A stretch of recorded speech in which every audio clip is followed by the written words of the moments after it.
ইতিমধ্যে কেন্দ্রীয় স্বরাষ্ট্রমন্ত্রীকে গোয়েন্দা দপ্তরে জানিয়েছে বাংলাদেশের আকাশ ব্যবহার করে ভারতকে আক্রমণ করতে পারে।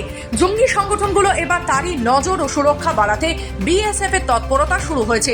উত্তর 24 পরগনার বসিরহাট মহকুমার স্বরূপনগর থেকে হিঙ্গলগঞ্জের হেমনগর কোস্টাল থানা পর্যন্ত মোট 94 কিলোমিটার সীমান্ত রয়েছে। তার মধ্যে 50 কিলোমিটার জল সীমান্ত, স্থল সীমান্ত 44 কিলোমিটার।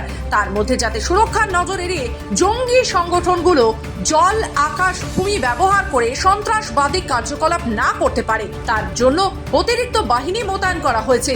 সীমান্ত সুরক্ষার নজরদারি বাড়ানো হয়েছে। দিন ও রাত্রেও এই সুরক্ষার নজরদারি রয়েছে।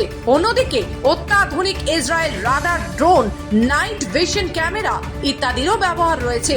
সীমান্ত সুরক্ষা কোনো রকম ভাবে ঘাটতি রাখতে চাইছে না বিএসএফ, কারণ ইতিমধ্যে তাদের কাছে কেন্দ্রীয় স্বরাষ্ট্র মন্ত্রকের কাছ থেকে নির্দেশিকা এসেছে।